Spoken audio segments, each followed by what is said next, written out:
Welcome back to the Racial Draft Podcast. I'm your host, Michael Terrell Ford, joined by my semi-regular co-host, Marky. Marky, say a few. Sorry about that. Oh, no worries. Happy to be here with you guys. Having my usual Corona because if you can't beat it, drink it is the motto. Yeah, that's right. I'm keeping it somewhat dry this week. I'm drinking just a little ice water. Unacceptable, Mike. Happy Father's Day to everyone out there. I mean, obviously you'll probably hear this after Father's Day, but Father's Day sometimes a mood more than a day anyway. So I don't think we have many fathers being drafted this week in the racial draft, but I'm sure everyone's got daddy issues. Cosign. Hopefully everybody's spending some time with their family at a minimum, trying to bring some joy in these interesting times. Right, for sure. And as always, our hearts go out to all the people who are still out there protesting for justice. We're with them. Our support at the Racial Draft Podcast knows no bounds. Absolutely. Keep at it, guys, and we'll keep doing what we do. And guys, if this is your first episode of the podcast, apologies in advance because normally we have a lot more voices than we normally do. Today it's just me and Marky, just kind of old school in it. Woohoo! Early days. Yeah, exactly. Go back to the first show. Go back to the first show. We rambled, but we'll try to keep our rambling to a minimum. But like I said, if you're new to the podcast, the idea is that we're trying to re-diversify the various comic book universes by race-bending characters according to kind of a sports style or fantasy sports style snake draft, and the different groups get to pick their characters and recast them as they see fit to a certain extent. The idea of sort of improving on these characters' original origins through adding these layers of diversity and culture. So, on that note, let's hop in to round 7. We are 7 rounds in. Yeah, making progress, right? Getting ready to snake this thing all the way back around in the other direction. Yeah. Are there any picks that really hopped out to you, Marky, or would you rather have me go kind of pick by pick? No, actually, Mike, for this round, one really jumped out at me, and it's the first one we're going to talk about anyway, Catwoman. So if you want to just proceed in order, I have some thoughts on that. Okay, well, cool. The first round of round 7 was Selena Kyle, Catwoman, and they actually, this group, this week, team fan cast Nicole Scherzinger, whose background, I believe, is Hawaiian, Filipino, and Ukrainian. But Kia, the captain of the multiracial team, threw an Egyptian based on the idea of Egyptians worshiping cats. So it's a nice multiracial mix. It gives her obviously a darker hue than we're used to with classic depictions. But there have been some depictions of Catwoman as a Black woman. So this does a decent job of kind of adding different racial elements and giving her as Kia would say, a little more flavor. Well, to be fair, Mike, I would actually argue that a couple of the depictions of Catwoman were basically multiracial in the black-white mixed sense. If you go all the way back as far as Eartha Kitt, who was of mixed race parentage, black and white, and Halle Berry, of course, same thing. Oh yeah, good point. This pick made me feel some sort of way because I was like, oh, this character has already been bent historically. And for those of us who are sort of randos in the comic book space who don't know as much, the one thing that we do know about is Catwoman. Mm-hmm. So it's exciting to see her get picked. It's exciting to think about my memories of Eartha Kitt on the old Adam West, Burt Ward show when I was a kid. Wonderful and exciting pick. Yeah, I mean, one thing that's always been interesting in the depiction of Catwoman as whether the dichotomy I've seen in the depiction of her being depicted as a white woman versus being depicted as a non-white woman or a multiracial woman is that they play up the romance with Bruce Wayne a lot more when she's white. When she's Black, she's more of a seductress, kind of a femme fatale, right? Just more generally sexual, but not romantic. So it in terms of melding together this new version of Catwoman. One would hope that all the steps that they've made in terms of kind of fleshing out Selena Kyle as both, you know, her own woman, but also having this kind of star-crossed lover thing going on with Bruce Wayne. One would hope that they could complete the square the circle, as it were. Well, I will say there's sort of a trend in modern day advertising to have interracial relationships, but to not address race at all in those relationships, which is sort of a frustration for me. And every single Chase Bank, Bank of America, Wells Fargo banking commercial now, these companies that have historically participated in loads of discrimination across the years are all of a sudden on the bandwagon for Black Lives Matter, but somehow not addressing race at all in commercials specifically targeting those communities. So I get exactly what you're saying. This sort of romantic race bending was probably, I won't say impossible during the Adam West Batman time period with Eartha Kitt, because Star Trek was doing a little bit of that, but certainly taboo and certainly a bit more risque than I think that show would have been willing to do at that time. Right. And yeah, and we would be remiss if we didn't mention that Zoe Kravitz will be playing Catwoman in the upcoming the Batman movie sometime in 2021. Well, probably 2025 at this point. That's true. So you know, I think the, you know, in a sense, the multiracial team is ahead of the curve, or maybe with the curve, because this is something that's happening IRL, as it were. You know what? This show always ahead of the curve. I would say creating the curve, Mike. Yeah, and you know, if we're looking at it from a FCL's point scoring perspective, you know, Selena's popping up in books, in Batman books all the time. In general, Batman characters that are very close to Batman get a lot of points because they get a lot of kind of random appearances in the various books. She also has a solo book that I don't believe is ending anytime soon, and I think there is a Batman and Catwoman book that is was expected to come out at sometime in 2020, but at this point will probably come out in 2021. So she's going to have a lot of scoring opportunities. She's going to do a lot of things. They find a way to have her win battles against, one would argue, more superior fighters just because of guile and wiliness. And I don't see that ending anytime soon. She's an extremely popular character, probably one of the more, you know, 1A really after the Joker, in terms of popular Batman villains. I have to say it, Mike. Perfect pick. And on that note, we have to transition to this number 2 pick. The number 2 pick of the draft, that was of course selected by our fan poll. So shout out to everyone who voted in the fan poll.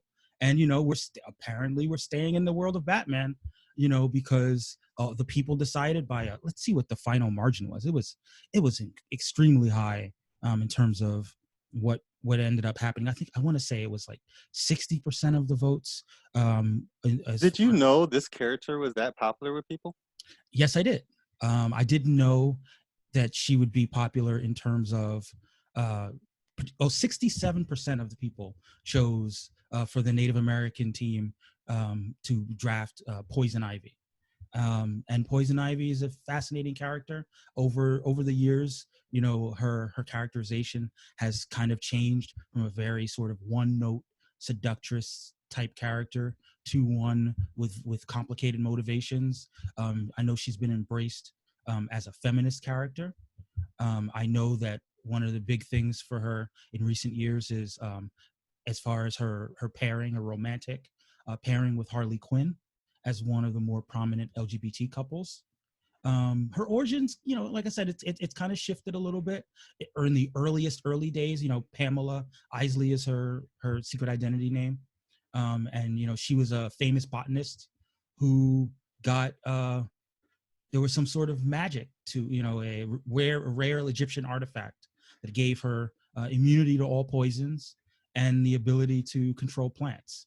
In '85, when they did sort of one of their recurrent reboots in the DC, they made her a botanist who was studying under the. There's another character who's related to Swamp Thing. You've heard of Swamp Thing, yes? Yeah, I know a little bit about the Swamp Thinger.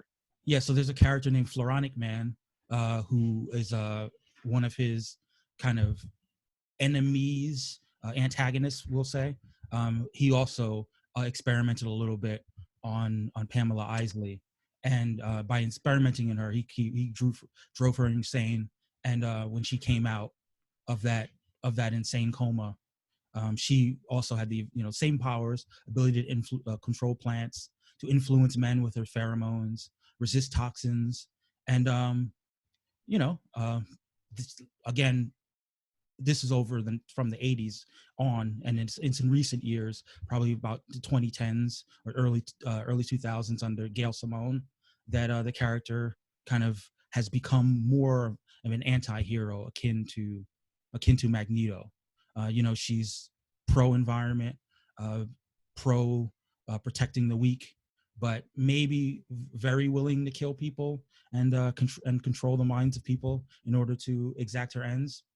Our friend, sorry, our friend Joaquin, who's the captain of the Native American team, he had a very extensive origin that he got in under the wire. So I should give that its due. Let me get to it. I was thinking about this character, Mike, in that I was wondering how far ahead of the curve or with the curve was this character on the climate change issue? That's a good question. I mean, I think given where she was in terms of probably still oriented as a villain, it was probably sort of like climate vengeance more so than where we are now, where it's sort of incumbent on us to be environmentally conscious and to know that we've got to do what we can to protect the world. But yeah, let me jump into Joaquin's story. Humankind has become ignorant and arrogant, placing themselves above all else. Mother Earth sees this and becomes angered. Out of all the muck, the trash, the chemicals, the poison spread on her soil, she creates a daughter, one of impeccable beauty. She gives her daughter a mission: restore the balance, Mother Earth commands. Yes, mother, she replies. She's given the power of plants. Not only plants, but the power to control animals, the power to teleport to any place on Earth, power to shake the earth, to move mountains, to erupt volcanoes, able to turn herself fully human, to reset the balance. People must die. Giving the Justice League a reason to stop her. Her skin acid green, her hair the color of sunset, her eyes the color of the oceans. Her weakness, fire. Her purpose to purge the earth of anyone who would do her mother harm. And as she makes her presence known, the people gave her the name Poison Ivy.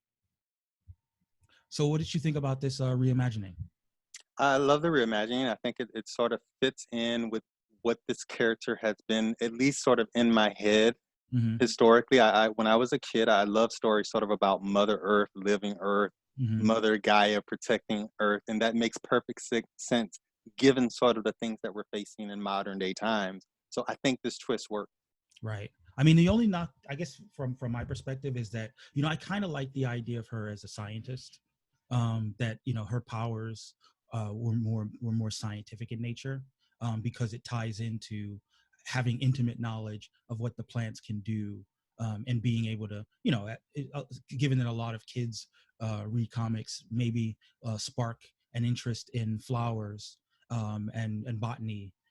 Having someone who's that knowledgeable about what the different varieties of plants can do, and kind of drawing on that in terms of how important plants are in modern medicine.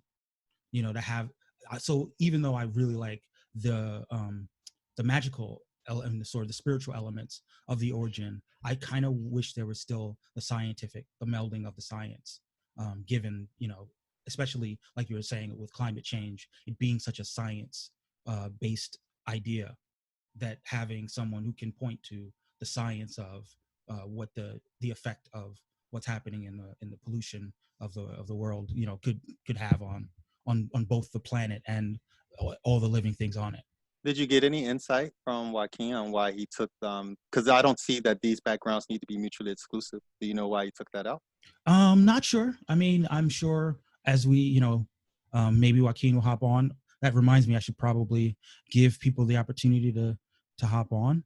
We'll see what guests we might get in the next hour or so. Stay tuned. Anything could happen. Anyone could pop in at any time. Exactly.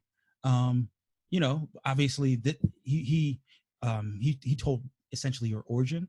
So there's a lot else that could happen. Maybe she takes the form of Pamela Isley and goes to school to become a botanist, and everything sort of flows from there, where she has both this divine mission and this mission as a scientist. I could actually see that, Mike, because really looking at it, I don't see any reason why the particular portion of her backstory related to her education has to be completely exclusive from this new origin story. Right. And one thing that I had said that I found it kind of interesting, in a funny way, is that in her classic origin, she's kind of a full blown botanist, and then later she's more of a botany student, and then even later she's a college student. So it's a shame that they're in these different origins they're kind of dumbing her down a little bit. I'd rather her be this world renowned botanist and successful in her own right, and being having that kind of agency and being driven, rather than being kind of taken under the wing or the victim of more powerful men. Well, then I guess my only counter to that is we're taking one step forward and one step back at the same time, because we are sort of making the characters less hypersexualized in the modern iterations, correct? Yeah, I mean that's a good point. But it almost it's like I've seen this sometimes. In order to make a character more sympathetic, and more misunderstood, as potentially heroic, trauma ends up being seated in her past, so that her villainy, as it were, or at least her extreme measures, are a function of the victimization that she experienced in her past. So I'm not sure whether again, it could be problematic. It's just a matter of how the stories get written around those limitations, I guess. Well, I'm sure Joaquin is comfortable with this critique at this point and more than willing to come on and take it head on and once again. I'm sure a feminist critique of Poison Ivy is exactly what. I imagine he chose the character with that critique in mind. Right. And I think we got a fair amount. Yeah, I should have been checking. We definitely got a fair amount of positive feedback to the Poison Ivy pick. So let me jump in on that. Or maybe we got we just got a lot of positivity on the nomination of Poison Ivy. Right. As right. Just as it came in. And she dominated the poll, right? So that makes perfect sense. Exactly. And I would be remiss if I didn't mention that the Catwoman pick got a ton of positive feedback. Tomati, one of the captains, said it was a great pick. Annie, our Jewish captain, said she was happy about the Ukrainian aspect. Our friend, what's his name? SW the Dawkins Saga on Twitter, said sweet. Martin Sanchez said it's a good pick. There were some other people who were throwing up thumbs up, and they threw a lot of Twitter love out there. A lot of Twitter love out there. If you're a friend, if you're hopefully you're following us on Twitter at Racial Draft Pod, on Twitter, on Facebook, on Instagram. It's Racial Draft on Facebook. Look for our page, and we're eager to give you an outlet for your feedback. And there was definitely a lot of positivity for these first two picks, and look, girl power for those of us who are interested in that. And moving on, that brings us to the third pick, which is the Polynesian team, and that was our friend, Tomati, our friend Tomati, who's popped into the show quite a few times. He brought it, as he always does, with both his reimagining and a fan cast. He drafted Fire Lord. And Mike, before you jump into this character, let me just say, I try to do sort of a good job of hanging with you guys on these various picks, even though sometimes I know I don't have the knowledge base that everybody else has. For this character, I have no idea who this character is. I'm just going to admit it for the entire universe out there. Never heard of him. He looks a little like an anime character in the pictures that I'm seeing on the Discord. So I'm eager to dive into the story, the backstory, and why this is a great pick. Have no knowledge whatsoever. Not ashamed to admit that. Well, let me give you a little background on as far as this origin. I'm not going to get into, you can check marvel.com and see sort of the filled out version of the origin. But basically, so his original name was Piraeus Krill. He was a naval officer on the Xandarian ship, and he encounters Galactus. And, as Galactus tends to do, he finds people and he turns them into his heralds to aid him in the devouring of worlds. He does that for Piraeus. He gives him that power of turning him into Fire Lord. And unlike Silver Surfer, he actually, let's see, according to the Marvel thing, he chose to remain on Earth, even though he was unlike Silver Surfer, who was sort of bonded to Galactus. He was actually freed from that bonding, but Fire Lord remained close to Earth because he had a friend who died on Earth. So he's one of the not Silver Surfer heralds. So he has his own power set. He does a lot of cool stuff in terms of having still the cosmic energy manipulation powers, and he of course has fire, nuclear fire. And he's got the standard platter of superhuman strength, superhuman durability, senses, and agility, which a lot of the cosmic characters do. They're more tough than your average human, and like you said, he kind of looks like an anime character. But I have to dive into Tamati's retelling of the origin, and like I said, he had a fan cast. The actor was Tekoe Tuhaka. Again, check him out on Twitter. Check out Maori Random, and you can see both on our page and on his page his fan casts, which are usually amazing. So as per Tamati, this former herald of Galactus is now powered by Auhitoria, the god of comets. Mura Krill was born on the planet Ahi. His life changed when the devourer of worlds, Galactus, came to feed. In exchange of saving his homeworld, Mura offered himself to Galactus and pledged his service to him. Galactus spared Ahi and imbued Mura with the power cosmic, transforming him into the herald Fire Lord. Fire Lord proved an effective and loyal herald, finding uninhabited worlds for Galactus to consume. On one occasion, they came across a world ruled by a former herald, the Fallen One. A battle begins with the Fallen One launching an attack on Galactus. Fire Lord takes a full energy blast. This provides the opportunity for Galactus to win the battle. Galactus, in return for his loyalty, released Fire Lord from his service as herald. His act of bravery was so great, it caught the attention of Oa Hitura, the god of comets. In Maori traditions, he was responsible for bringing fire to Earth. Oa Hitura provided Fire Lord with an indestructible Ta'ahi long-handle weapon imbued with the life fire. Fire Lord also received the vehicle of the heavens, or Tiwaki Tarangi, a board that when in full flight resembled a flaming comet. Finally, he is sent on his way with the instructions, protect worlds and bring them life. Through his cosmic awareness, he answers a distress call from Earth as a solar storm heads towards it. He arrives just in time to help Maya Monroe, aka Storm, who was attempting to use her powers to control the solar event. Together, they avert crisis. A friendship develops between them. He would pledge his allegiance to Maya and her team. Maya collects with him as they're both bestowed by the gods with responsibilities and power to protect. It's Maya who suggests that he would be a better served protecting other worlds throughout the cosmos. Earth would serve as a second home and the team as his family. With his newfound purpose, he sets off in ventures to protect worlds and life. He would return whenever the Earth and his new family needed him. Mura Krill, Fire Lord, protector of worlds and life. These narratives always give me chills. These narratives are the single most exciting part of every episode for me, listening to the level of craftsmanship in all of these backstories.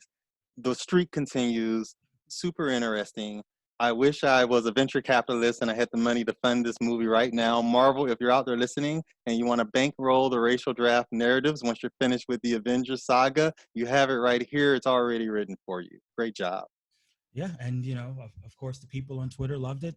Fire emojis, which obviously, Totally unpredictable. yeah. Annie says Tamati went deep cosmic. Yes, Team Polynesia is killing it. What else? Where else did we get more fire emojis?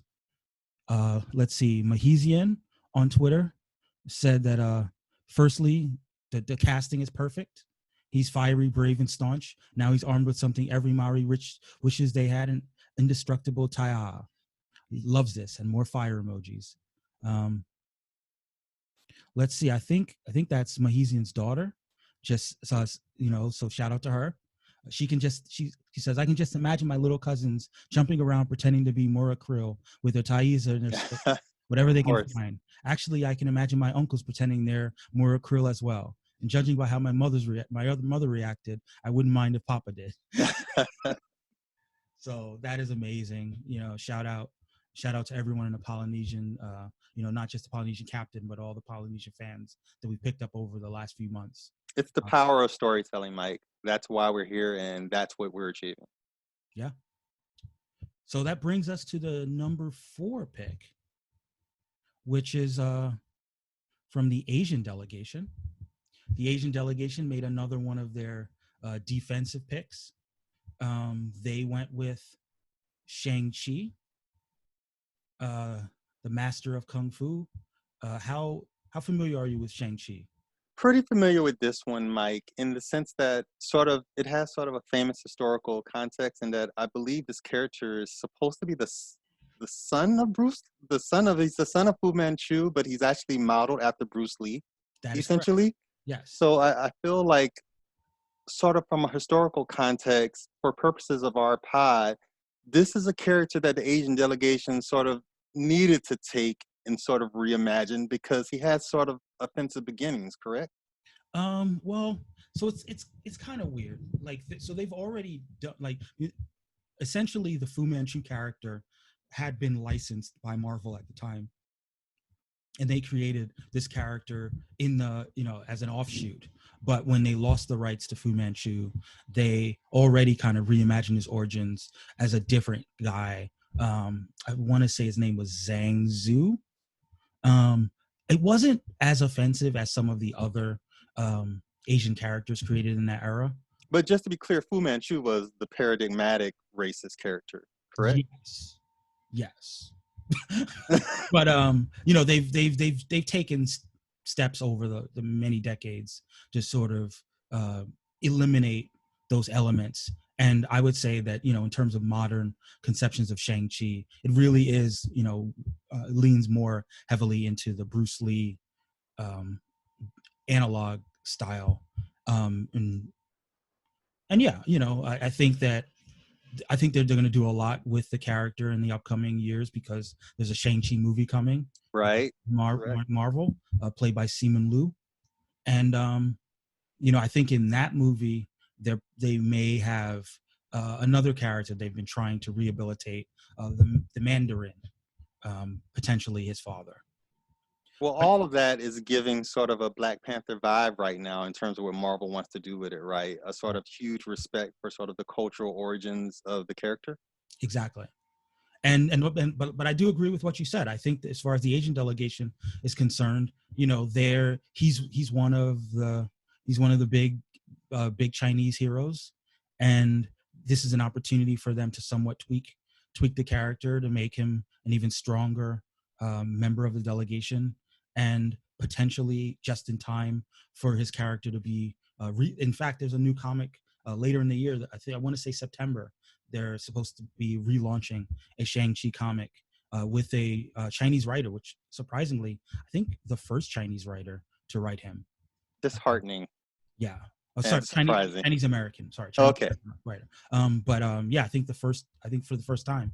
So I'm sure there's going to be a lot of things in terms of other creators didn't think about, because they didn't have that cultural backdrop.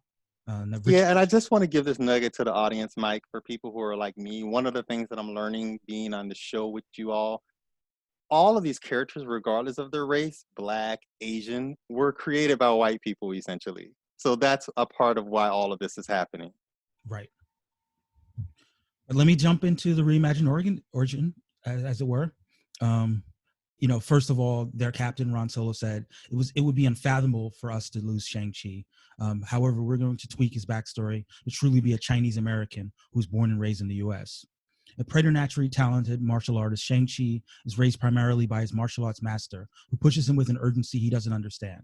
One day, Shang-Chi comes home from school to find his Sifu badly beaten and on the verge of death. With her last breaths, she gives Shang-Chi a thumb drive, revealing that his father is an international criminal with children all over, being trained from birth to join his elite army. Shang-Chi was to be the best of them, but his Sifu made sure that didn't happen. Now Shang-Chi travels the world to avenge his master against his father and must fight through his half siblings to get him. It's very short and to the point. It tracks well with some of the other backgrounds that we've had in the various reimaginings of the character. Obviously, the international criminal is a little malleable depending on the direction that they want to go. But I mean, the only difference is that he's Chinese American rather than born in China. Well, Mike, I feel like one of our longest running arguments over the years is whether Iron Fist is a good show. Iron Fist is a good character. I'm wondering historically, is there much overlap between these two characters in terms of team up? They have teamed up. I think typically it's understood that Shang-Chi is the better natural fighter, but because of the power of the Iron Fist, the sort of supernatural aspect of the Iron Fist, he's a heavier hitter. And of course, like I've said in other contexts, other conversations, it really took the pairing with Luke Cage to elevate Iron Fist into a character of lingering popularity.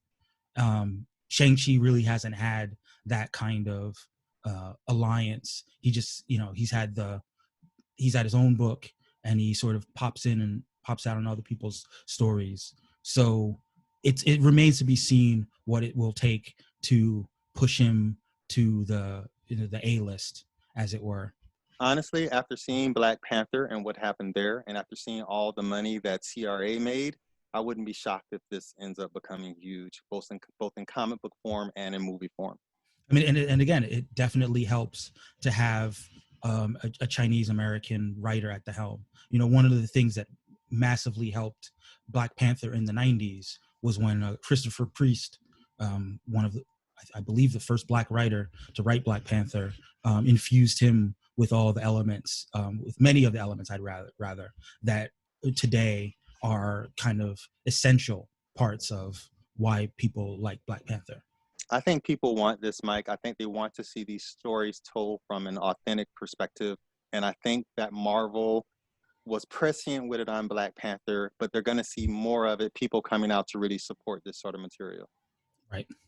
And it got, we can get a lot of feedback from it. I guess because it was more of a status quo pick. But Tamati said draft pick is fire. He almost picked him because Tamati picks everybody. Exactly. And he said, he Bruce Lee was one of his favorites growing up, but he said he would have struggled to build a narrative around him. But he gives all the props to the Asian delegation for that pick.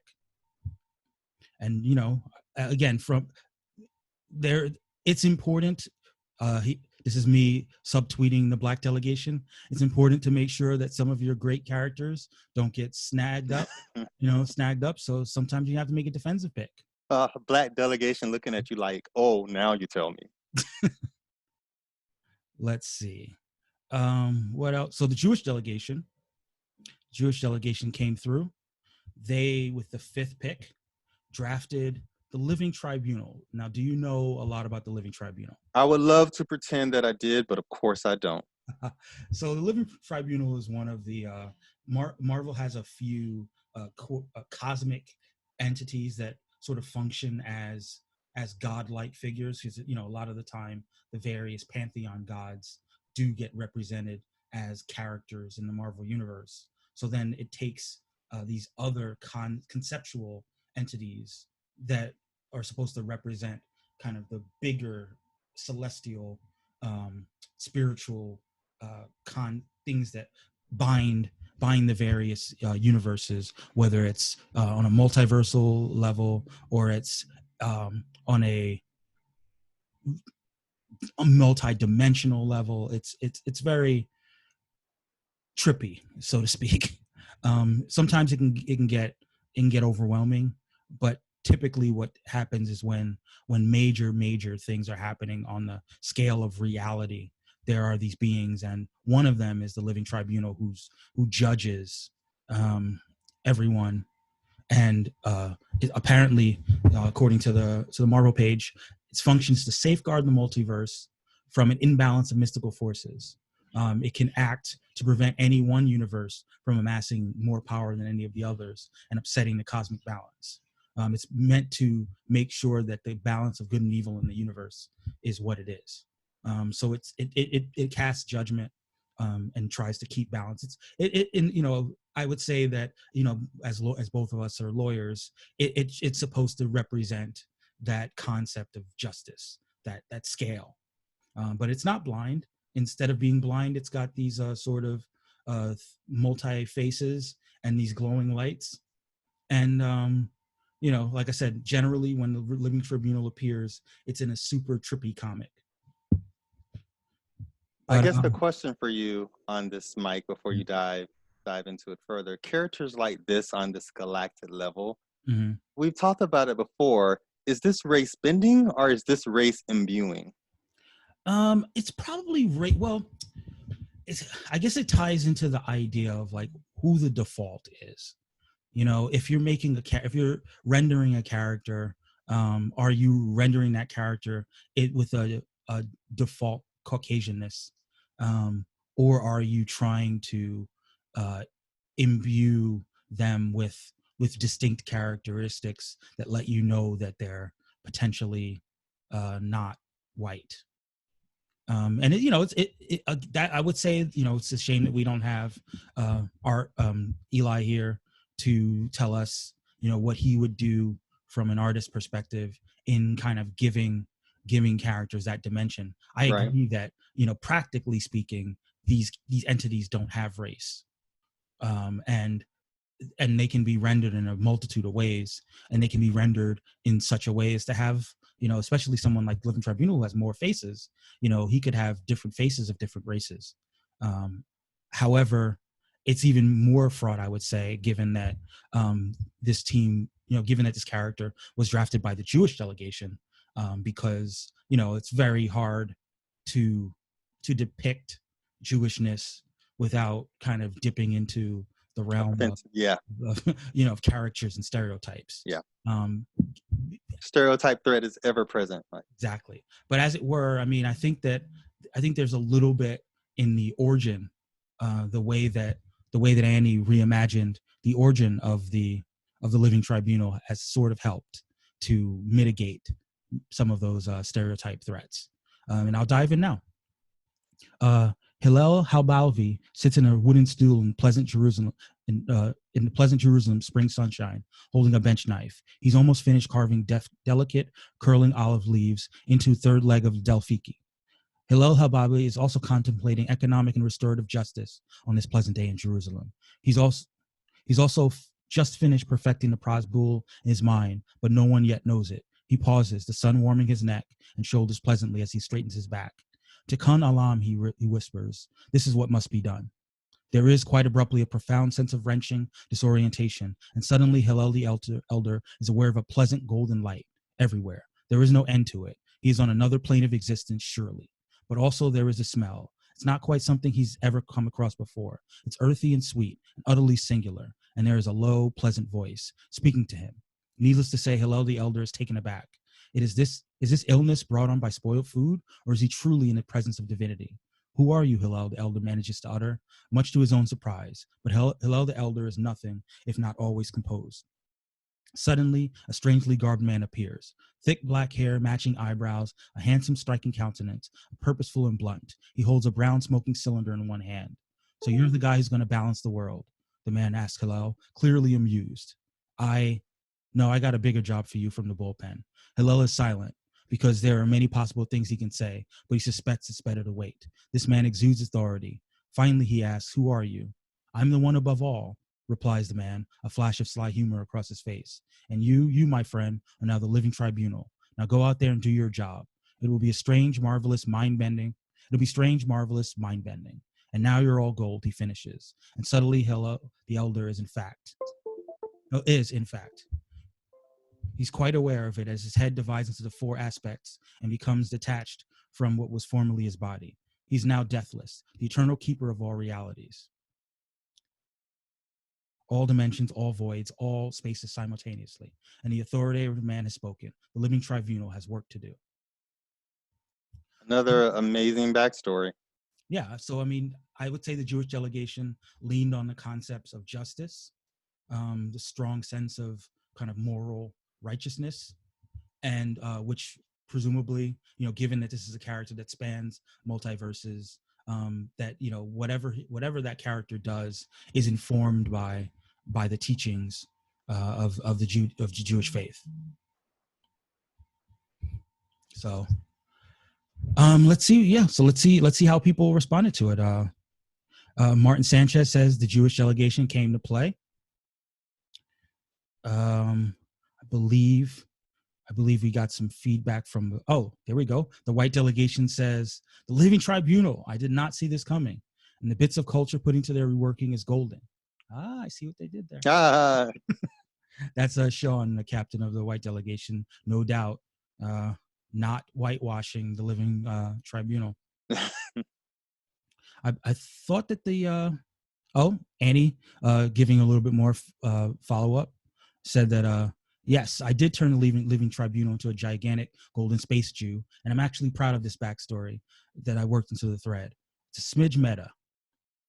Yeah, some of the inside jokes is that the one above all is, I believe, supposed to be Jack Kirby, the classic comic creator. Huh. So I guess in the visage of the one above all was meant to be evocative of Jack Kirby, and the reference to something marvelous, and the bullpen was also Marvel Comics references.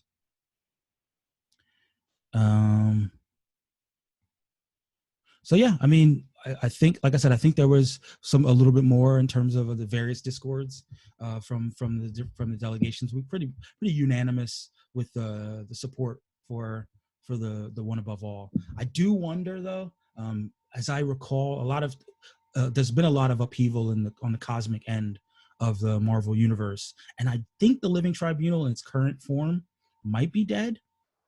Well, what does that matter in the Marvel universe, mate? Yeah, I mean, I'm sure there's time for the Living Tribunal to return and score some points. To the extent that point scoring is a thing that could happen, according to Fantasy Comics League. Or to the extent that points are even a thing on this podcast anymore. Still going to talk about the Fantasy Comics League, because once the draft is over, that's when the competition begins. When people stop being polite and start being real, Mike. That's correct. But related to that, shout out to Sean, who was one of the heads of the Fantasy Comics League, the leader of the white delegation. His pick was in my eyes, was fairly brilliant. This is a new character. Cutting edge, ladies and gentlemen. Yeah, a blue chip prospect, as it were. This character's name is Punchline. Are you familiar with Punchline? Obviously, since I'm not a heavy comic book reader, and this is a super new character, correct? Basically, the Joker's teammate, girlfriend, homie, anti-Harley Quinn. What's going on with Punchline, Mike? Essentially, I mean, I'll go ahead. It's only a couple characters. I mean, a couple paragraphs. The new origin. Her first appearance was April 2020 in Batman '89. Wow. Yeah. So she's brand new, but she's hot in the streets. Her books are going like hotcakes. She's what typically happens with the new characters. They like to give that character wins right off the bat to establish where they stand.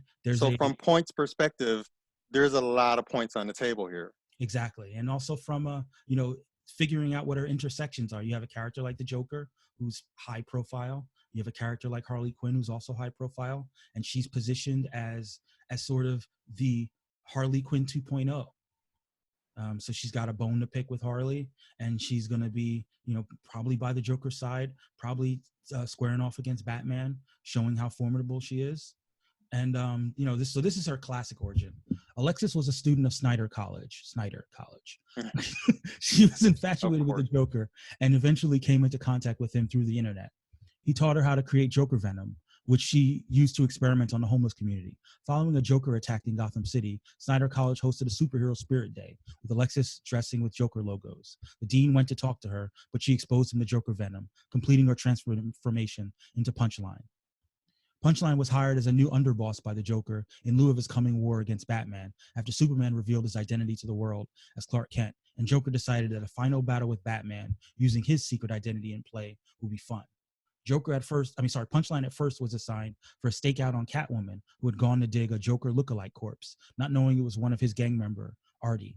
After the designer sent a message to Selina, he informed the Joker about her and Harley Quinn having found Artie's body, but he stated it's okay as he had a plan, as he had to meet a few people first. During Lex Luthor's battle against the Batman Who Laughs, Punchline held Mercy Graves hostage while Joker dealt with Lex for using the help of Dark Multiverse's Batman despite his warnings. Joker, however, let both go, stating it was a joke all along while Lex got what he needed. So as you can see, her origin is interwoven with that of the Joker. And, I can imagine that while there's been a lot of criticism historically about the Joker Harley Quinn pairing in terms of it being abusive, I think what they're going to probably want to do with them, with Punchline and Joker, is make their relationship a lot more bilateral and a lot more equal, probably more akin to kind of the Natural Born Killers, Mickey Mallory style romance. So, yeah, I guess that's part of what I wanted to ask you, Mike, is how often is it that they create brand new characters like this at this level? And is this just to sort of take advantage of the current popularity of Harley Quinn, or is there something else that they're trying to achieve here? Yeah, I think the attempt is always to, creators like to create new characters, and it's always the question of whether those characters catch on. And it still does remain to be seen whether in the years to come, whether Punchline kind of becomes a Punchline, as it were. I see what you did there, Mike. Because she doesn't stand the test of time. It's a lot's gonna come. It's unfortunate that we're in the COVID era where they're not going to be cons to really gauge how popular the character is in the sort of broader community than just readers.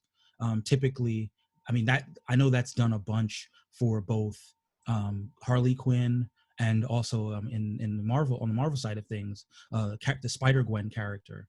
She was meant to be kind of a one-off, but between her books and between people really catching on and wanting to draw the character and cosplay as the character, it really kind of came on, and they realized, and the publishers realized that they had something with her. I think that, I don't know how long the current Batman writer is expected to be on the book. He just took over in early 2020. So if he's meant to stick around for 3 or 4 years on the book, I'm sure as his creator, he's going to do what he can to keep her in the mix. And then it's just a matter of whether that character endures beyond that. But in the short run, given what we're doing with the draft, it's a very smart pick, because you're drafting for the short term, and in the hopes that these characters have more staying power. I would expect nothing less than this level of savvy from the white delegation. Now, what I will say is that they haven't really gotten into what race Punchline is, because they haven't revealed too much of her origin. And I admit I haven't read these comics yet that she makes her appearance in, so I don't know if there are signifiers as to her background. I know a lot of the art depicts her as maybe Asian, maybe multiracial. The picture I saw is a little vague. I'm not sure. Yeah, she's got a little racial ambiguity, but which makes her perfect for our cast. Yes, but also it makes it perfect for the white delegation to snatch that diversity right away. Exactly. Not on my Eliminate it, corner it wherever it exists in the universe, and destroy it. And so what's so Sean did have his backstory for here. It says, "Do you know every joke? You know every joke has two parts."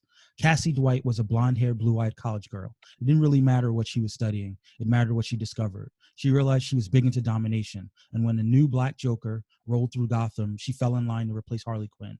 Blonde-haired, blue-eyed, with a black master. The joke writes itself.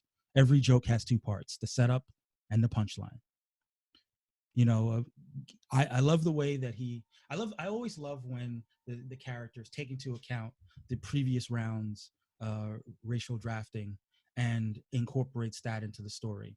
Absolutely. So you have this element of the cosplayer, as it were, who sees this Joker, and she decides to sort of take it upon herself to abandon this, you know, blonde-haired, blue-eyed, sort of girl next door attitude in order to dive into this joke of a character. So it's, you know, it'd be curious to see to see how, you know, both punchline story goes, and how, you know, the further reimaginings kind of intersect with each other. You know, as you know, last round we had Harley Quinn, so in, you know, the one gets taken and one gets given back. And I expect some, I don't know what the direction of the comics is essentially, but some head to head here between Harley and Punchline is a distinct possibility, correct? I mean, right now it looks like there's been some head to head with both Harley and Catwoman. Ah, You know, which are both members of both drafted. the Red Show. Yeah. So this has been I mean, you know, so we've got 3 Bat Family choices out of, you know, out of the 8. That's heavy. This has been a strong Batman world round. Also sort of proves how deep the Batman universe goes in terms of interesting villains. Yeah, for sure. I agree. I got a little feedback from me. I said, swooping in and nabbing a blue chip prospect, a solid pick for Team Caucasity. You know? Mike, did you really just share your own feedback on Yes. the pick? Yes, I did. Yes, I did. Follow me on Twitter, MTFIII. Hashtag cross promotion. Yeah. What else?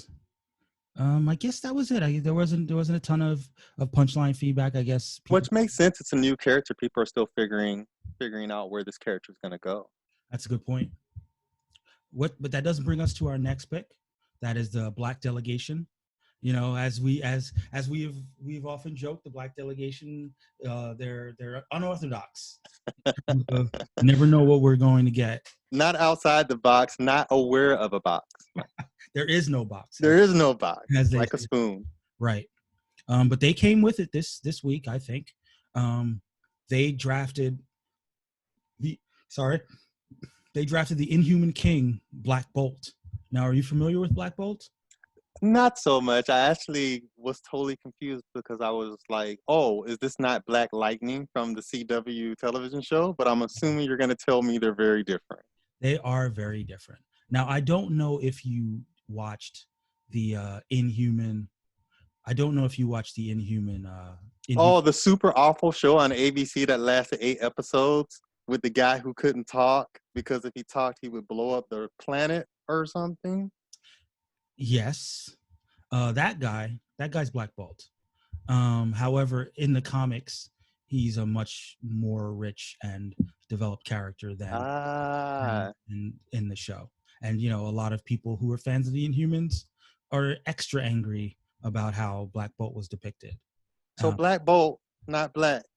Total misnomer. Just black now because the Black Delegation drafted him. That is correct. Even though his name is Blackagar Boltagon. That's awesome. Yeah. So yeah, let me jump in real quick just for those people who are somewhat unfamiliar with him. He's the rule of the Inhumans, a reclusive race of genetically altered superhumans. Black Bolt's signature power is his voice, as his electron harnessing ability is linked to the speech center of his brain. Speaking triggers a massive disturbance in the form of a highly destructive shockwave capable of leveling a city. Due to the extreme danger posed by his power, the character has undergone rigorous mental training to prevent himself from uttering a sound, even in his sleep, and he usually remains completely silent and speaks through sign language or via a spokesperson. Yeah, I mean, he's stoic. He's incredibly powerful, both in his, in terms of his physique and his superhuman abilities. He also, of course, has that ability to speak and level mountains and cities, and that's just with a whisper. Let alone with a full-blown scream. So this is a super powered character that didn't work so well on the television show because it turns out it's hard to develop a character who can never speak. Yes. But it means a lot in terms of potential point scoring. Yes, and it also means, unfortunately, he was kept within the constraints of an episodic television budget, as opposed to in a more animated medium or a comic medium where they can actually show what his power can do in full force. You can barely do that on a television show budget, so they did a lot of sidelining. Correct me if I'm wrong, Mike, but the guy who played him on the television show also was the guy who played Captain Pike on the most recent season of Star Trek Discovery? Anson Mount? Yes, that's the guy. And I believe it turns out he actually could act, and people love that characterization, and now that Captain Pike show is moving forward. Yes, that is true. So it just goes to show the guy who was the showrunner for the show, Scott Buck, he was also the showrunner for Iron Fist. He is 0 for 2. Or 2 for 2, as it were, in terms of destroying comic book properties. Unless you agree with me that Iron Fist was actually awesome, but that's neither here nor there, and we can rehash that old argument later. Oh, yes, but he only was a showrunner for season 1 of Iron Fist. Oh, okay. He doesn't get any points then, and your argument stands. Yes. Yeah, what he is known for is delivering projects on time and on the cheap. Same thing I'm known for in my job. But you get what you pay for. But yeah, so the Black delegation came through. They even went as far as to animate. They went as far as to animate Black Bolt with a little afro on top of his helmet. Let's see. The Silent King has been groomed to be king since birth. Unable to speak due to his immense powers, he has spent his lifetime watching and learning about everything. Inhumans do not care about skin color, only about a person's DNA. When Black Bolt came of age, his parents told him of the racism and hatred in the human world. They let him know that his skin tone would only gain him hardship in the world of humans, and it would be best to stay away from them and keep their city hidden. Black Bolt would grow to become one of the most powerful Inhumans to ever exist. His voice contains power that can tear a hole in space and time each time he speaks. Most who have challenged him are defeated well before he even spits a full bar in their direction. Word around the campfire is Black Bolt has a book of rhymes that he keeps on deck in case he runs into a big enough threat. Each bar he spits is powerful enough to destroy a solar system. So in this, they incorporate a little bit of Black Bolt as a rapper. Which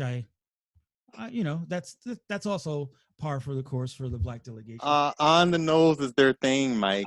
At this point, I wouldn't respect it if they didn't create something completely over my head that bashed me with a hammer, essentially.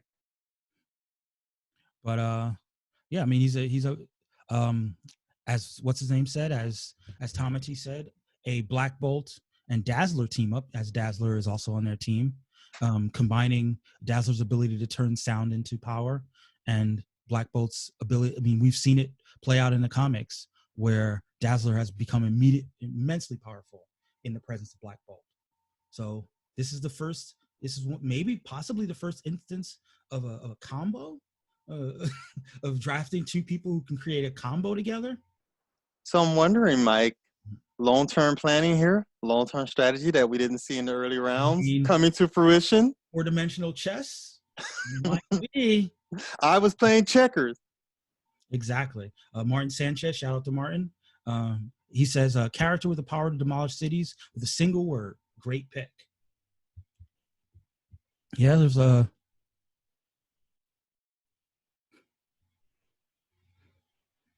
I think if we look at what was missing from that lineup, it was power, and now they got some. It seems like. I mean, they got Doom in the last round. That's Oh yeah, really that's powerful. true. So they're definitely turning things around in terms of Yeah. strength. Yeah, I think they're consistently zigging while others are zagging, and that's throwing people off. But having said that, that brings us to the last pick of the round, which you know, fairly often, the Latinx delegation comes through and kicks over the buildings. And, I feel like they did it again when they drafted Sue Storm, the Invisible Woman, one of the more powerful characters that gets consistently slept on due to the fact that she's in the Fantastic Four, but her name's not Fantastic. I feel like she slept on, Mike, because I'm trying to figure out why she's so powerful if all she does is turn invisible. So that's the thing. That's not all she does. That's her like initial power, turning invisible. But the other power, this sort of less touted aspect, is that she can create invisible force fields, and she can create force fields anywhere. So, I think that in the early stages of that, it was used primarily as a defensive weapon to protect people in her protective bubble. But being able to create force fields anywhere means that you could use those force fields to take away people's ability to breathe. She can put force fields inside of people's body, cutting off their ability for the internal organs to work. It's more that she's got all this power that was on the page as far as potential, and it's in recent years that they've been letting her let loose with those powers. So we're looking at one of those simple powers that actually ends up being quite devastating, like for instance, luck. I would say it's more comparable to a character that we've talked about on multiple occasions. Someone like Iceman. Ah, of You know, course, the legendary Iceman that where everyone is in familiar with. the early days of Iceman, he was basically a guy who was Making just some ice, making some ice, throwing some snowballs, having a drink. having a drink. Like, I can freeze every drop of your blood in your brain and knock you. I can create living ice golems. So a better description would be realizing the full potential of the innate power. Yeah. And and now essentially the way that they've characterized her is, she has an immense compassion and is not looking to hurt anyone.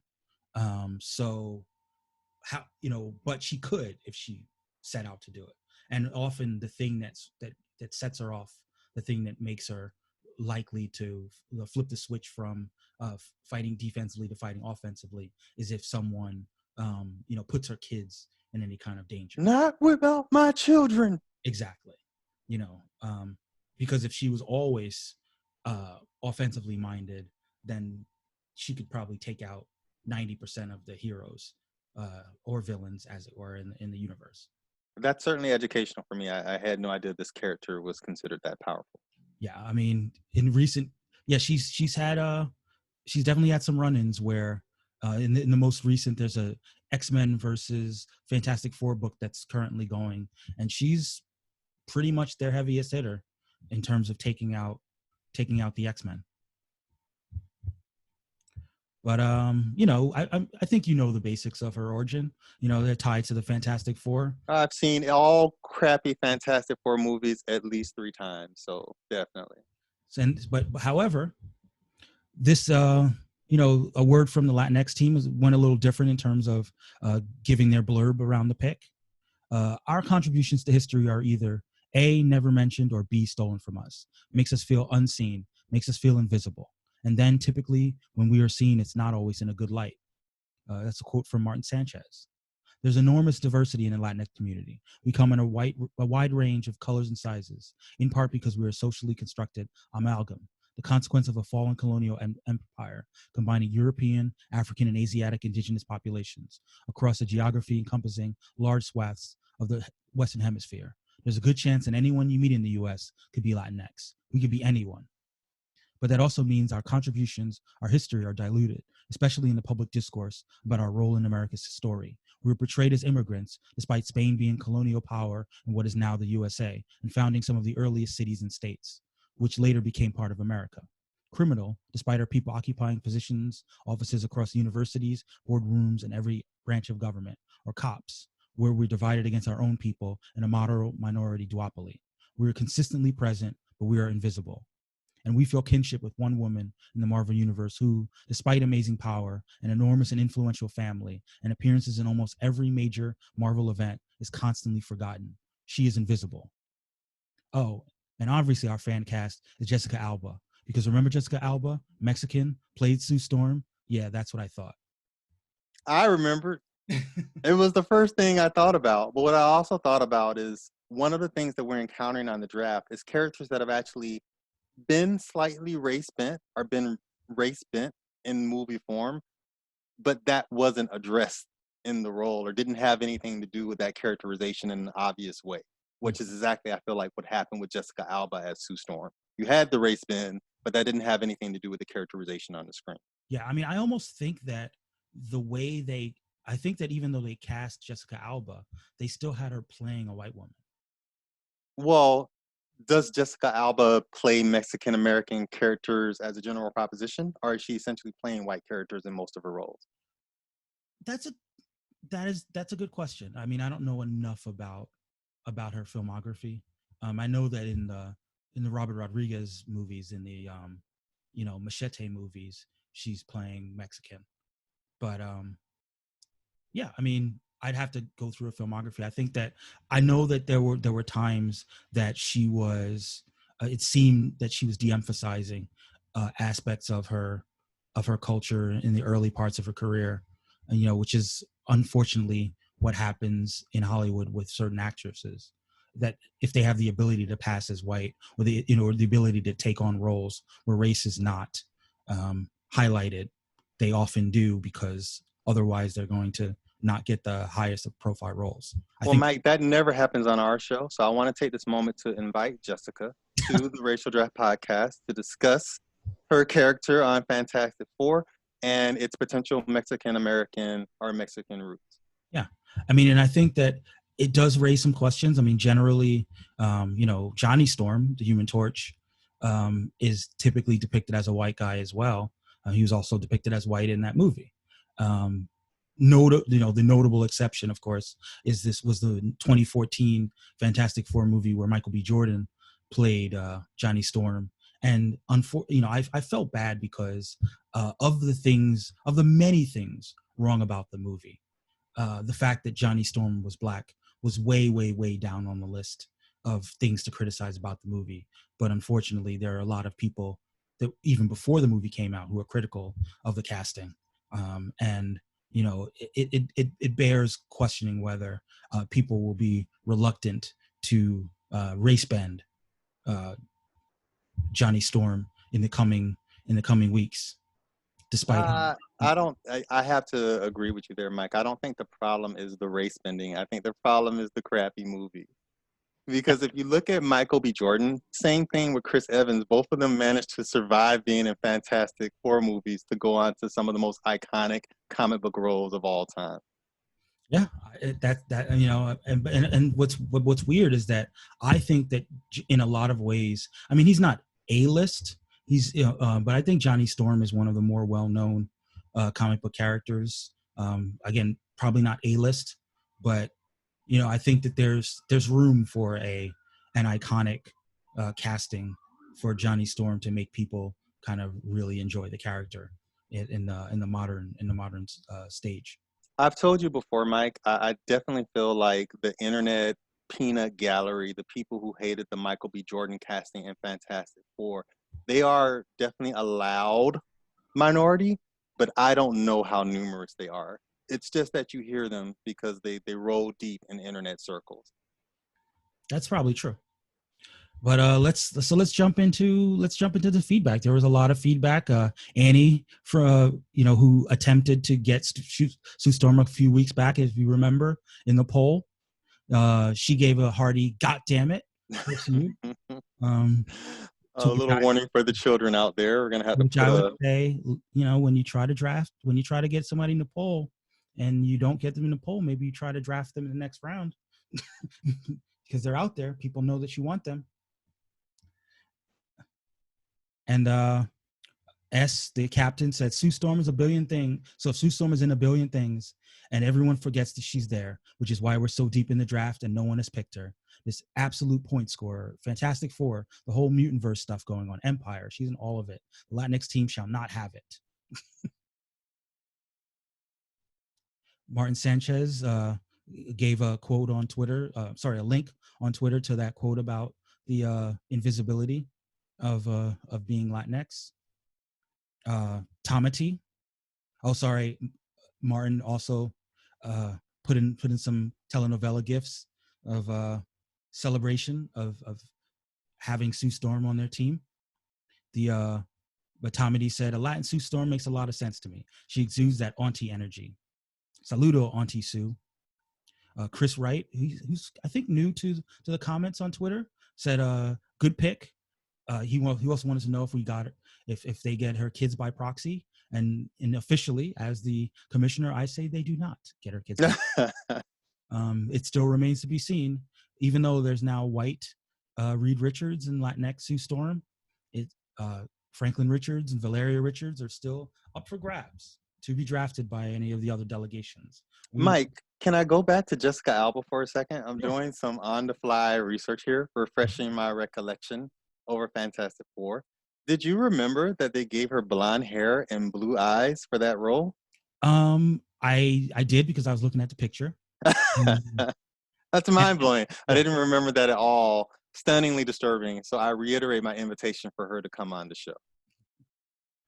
But I do think that definitely a concern there, right?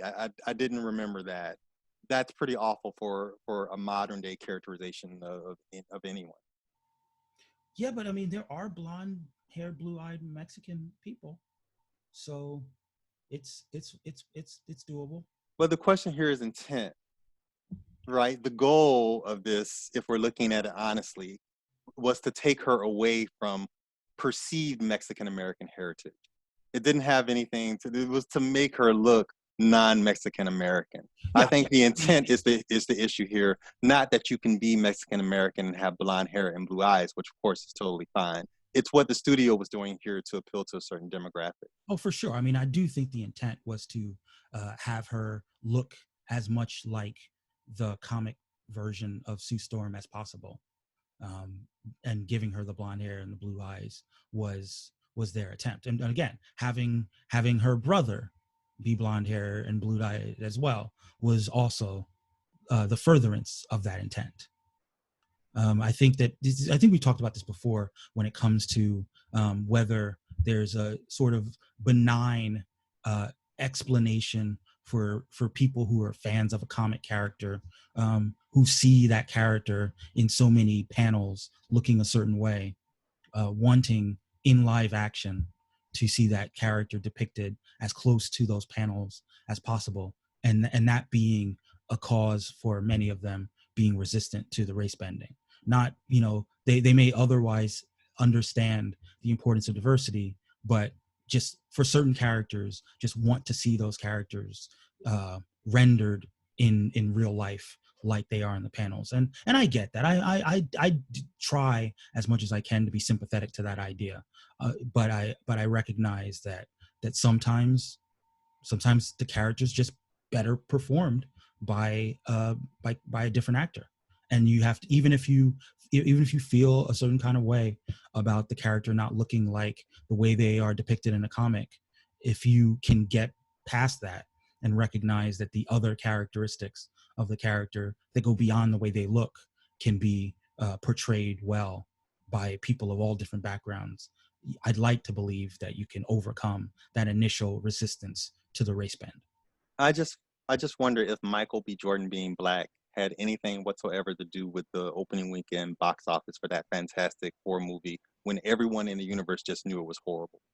Yeah, I mean, I would say in that instance, you had the bad reviews were the cause, but the people who were already rooting for it to fail felt vindicated, and that's unfortunate. Well, not for Michael B. Jordan, because if he was locked in Fantastic Four, then he probably wouldn't have been available to do the greatest role of his career so far. Fair point. Fair point. Fire emojis for I guess after Annie overcame her, her damn yous, uh, gave fire emojis to this pick. It's a really great pick. I mean, the Latinx team is just balling out of control with the people that they're scoring. Is that the Latinx team first female character? I'd have to think back on it, but it wouldn't surprise me if that's correct. But I'd have to look back over the round. Yeah, I mean, I know that we were kind of joking about it a couple weeks ago, and I can't remember who they drafted in the last couple rounds. Well, you know what they say, Mike: quality over quantity. Well, look, I mean, they also say that the draft is young. It's only the seventh round, and there are many picks to go. But I mean, I right now I do think the Latinx team is running away with it. That's my own personal take on it. Yes, because the Latinx team in round 5 drafted uh, Black Panther, and in round 6 drafted Shazam. So I believe every team now, has a female character. Well, as of last week's show, we learned we need to restore some gender balance to the show, Mike. So we're trying to achieve that in the picks now going forward, hopefully. Yeah, hopefully properly shied by and shamed. We Uh, live and we learn. exactly. But yeah, so I mean that actually rounds out our rounds. What would you like to see in the 8th round? I think I'm happy to see sort of we're getting deeper into the rounds now, so the character picks are getting a bit further afield than me as an amateur would be familiar with. But what's great about that is that's a chance for me to increase and learn my level of comic book knowledge. And every time I see the backstory or do a little research on a character I'm not familiar with, I feel like I'm growing as a person. I'm learning a lot about comic book history that I wasn't aware of. So I'm excited to see that continue. Right. I mean, I'm actually surprised that there are still as many big names on the board as there are. It's going to be interesting to see how they play out. Whether one thing that happens in fantasy football is that you'll get a run. I think we had something similar to a run with the Batman characters this round, where it seemed like everyone kind of said, "Oh, this might be the round I need to get my Batman character if I want a Batman character on my team." The last 2 rounds, I would say, was where that came into play. I think that you might see some of that. I think a couple rounds back we had a villain run, where everyone felt like this might be where the a good time to get a high profile villain. So it's going to be interesting to see what trends, whether actually it would be interesting to see whether some of these picks are going to be influenced by the other picks that are happening around them, particularly in a week where we won't have a poll. This will be a week where people will just be straight drafting, and all Everything's available. everything's available. Everyone's a lot. No one's locked. So maybe there'll be some defensive drafting. Maybe there'll be some strategic. I need to draft this character because this character's already been targeted by some other delegations in previous drafts. I'm curious. I'm curious how much strategy kicks in, because as you know from doing fantasy football, these mid to late rounds are where the sleepers are to be found, and where drafts can be won. Well, I wonder, Mike, and I don't know what your assessment of this is at this point. Do we think people are focused on drafting for points? Are they really at this point drafting to sort of craft the story, the narrative that they want to tell as a priority?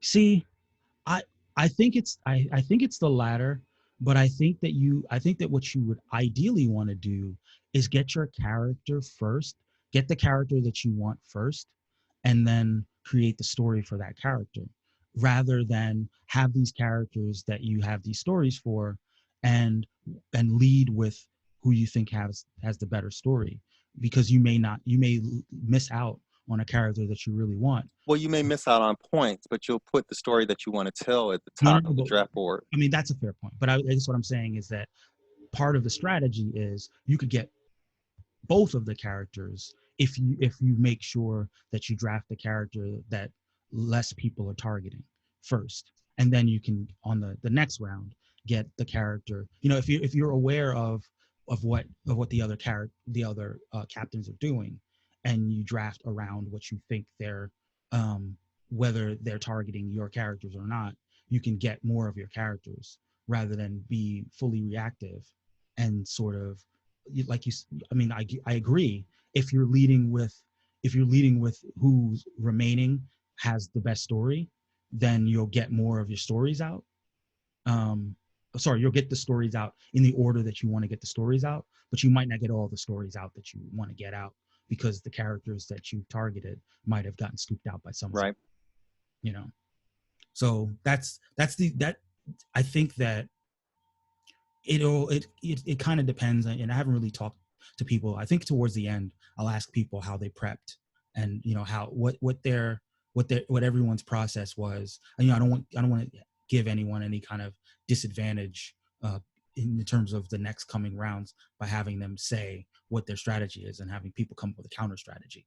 But I am curious as to whether people are, and I know that the Black delegation has bragged about how many characters they have like lined up. Their draft board is 100 deep, I imagine. Yeah, with characters no one's ever heard of. I mean, they are the kings of the deep cut, digging in the crates. So I wouldn't be surprised if they're still giving mid round value in the 10th and the 11th round just because of how deep their bench goes. And they're they came with the Doom pick. They came with this with the Black Bolt pick. They're wily. They are wily. I wonder if they're responding to critiques or this is what they planned all along, and we might not find that out for several weeks. Yeah. Obviously I think the white delegation is kind of stunting on people. I think they like stirring the pot. That's what they're here for. Yeah. We'd expect nothing less from the white delegation. Yeah. And I think they're going to continue to stir the pot while also having an eye towards the FCL, the Fantasy Comics League point. Shout out to them.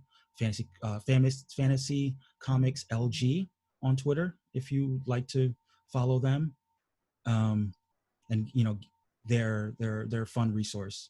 But he obviously he wants to score points. I know Kia wants to score points. I think the Latinx team is they're just looking at who the heaviest hitters are, who the biggest players are, and I do think they're doing what I was saying to do. Find the best character on the board, get that character, and then come up with a story for the character after. And like I said, I think they're winning. I think the Asian delegation is hot on their heels, and it's going to be curious to see who finishes up strong. And I think there's going to be a lot of plot twists, Mike. Yeah, when the scoring starts. And if you listeners out there, hit us up, give us your assessment of who's winning the draft so far. Who are the characters that you really liked in this round? Which characters you're hoping see get drafted in upcoming rounds? Hit us up on Racial Draft Pod on Twitter. Hit us up on Facebook in the Racial Draft. Hit us up on I think it's racial hyphen draft, racial dot draft. Sorry, on Instagram. We're everywhere. Oh, I'm everywhere. And yeah, like, do you have any final thoughts about what's going on with the draft? I think the draft is looking great. Super excited to see what the next round holds. Jessica, my blistering critique today of Fantastic Four. If you think that was unfair, feel free to come on the show. Fight me. I'm open-minded. Yes. Explain things. So Jessica Alba, you have a standing invitation to pop on this podcast anytime and rebut my critique, because I admit I'm not always the most informed. I would love to hear your take on that role in Fantastic Four. In fact, I think I'm going to make it my mission to get Jessica Alba on the show, Mike. Yeah, I'm going to try to slide into her DMs. And, I like that little grown-up. Yeah, and I'll give her a link to the Zoom and see if she'll take us up on the offer. Looking forward to having Jessica on, Mike. Yeah, you know, I'll make sure it'll be surprised like it always is, but you know, I'm sure we can find a way to squeeze her in. Of course. But You yeah, can bump me. but yeah, so you know, it's been a short show this week, but hopefully everyone's having a great weekend, staying safe out there. You know, love to everyone who is a father, who's a potential father, and wants to be. You know, everyone who's thumbs down to everyone who's a deadbeat dad. This is not your day. But thumbs up if you didn't want to do it, but you still stepped up to the plate. That is right. Exactly. You know, so happy Father's Day to the world. Happy Father's Day week. Uh, Thumbs down to certain people who are destroying the country from within. Thumbs up to the people who are trying to elevate the justice in the world. And until next time, all things are possible. Thank